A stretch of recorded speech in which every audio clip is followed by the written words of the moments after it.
Et c'est l'heure à présent de la chronique de Daniel Haï qui nous donne son opinion sur la grâce présidentielle pour Benyamin Netanyahou.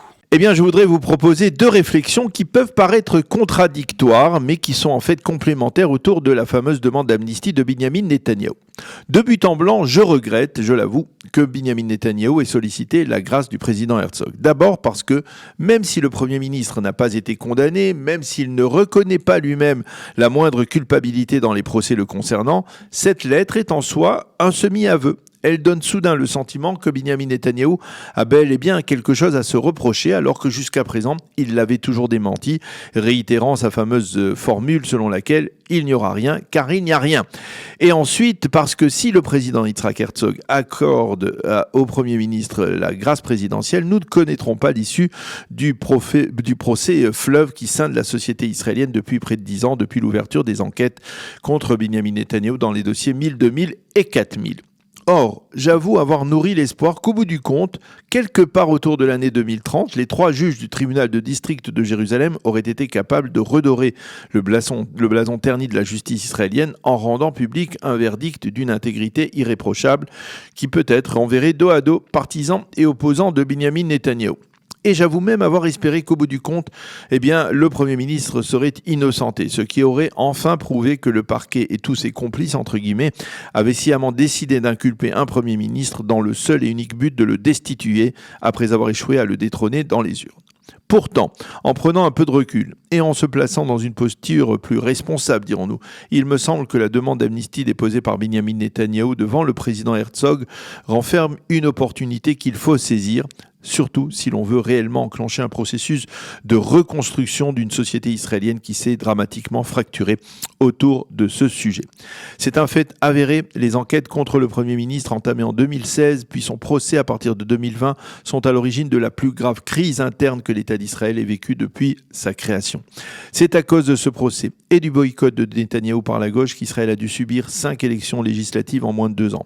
C'est autour de ce procès que l'on a vu se dresser sur les places et boulevards de Jérusalem puis de Tel Aviv, les kaplanistes face aux bibistes, avec les violences verbales et parfois même physiques qui ont accompagné ces manifestations. C'est autour de ce même procès que l'intégrité du monde de la justice israélienne a été remis en question. C'est ce procès qui a favorisé le mélange explosif entre le pouvoir juridique et le pouvoir politique. C'est en se référant au procès Netanyahou que le ministre de la Justice, Yariv Levin, a présenté début 2023 sa fameuse réforme judiciaire, celle-là même qui a rongé la société israélienne de l'intérieur et l'a affaiblie au point que nos ennemis du Hamas et du Hezbollah ont cru pouvoir en profiter pour nous infliger la plus terrible des catastrophes le 7 octobre 2023.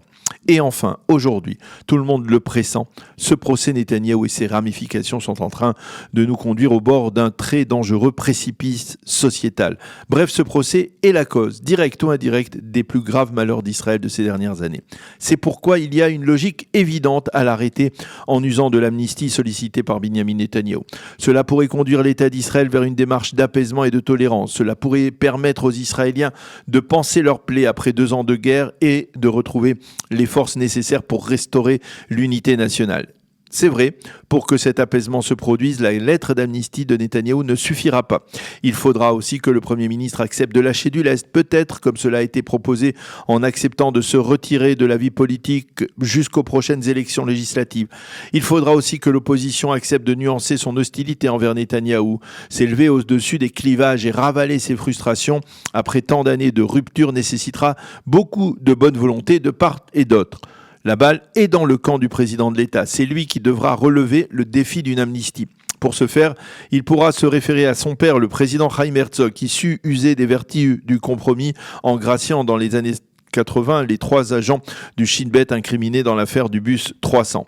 Yitzhak Herzog devra agir avec doigté et diplomatie pour satisfaire à la fois un président Trump qui a appuyé à plusieurs reprises cette amnistie et qu'il a souhaité de ses voeux, un Premier ministre qui refuse d'endosser la moindre culpabilité et une opposition politique bien décidée à ne pas laisser Netanyahou sortir indemne de ses développements.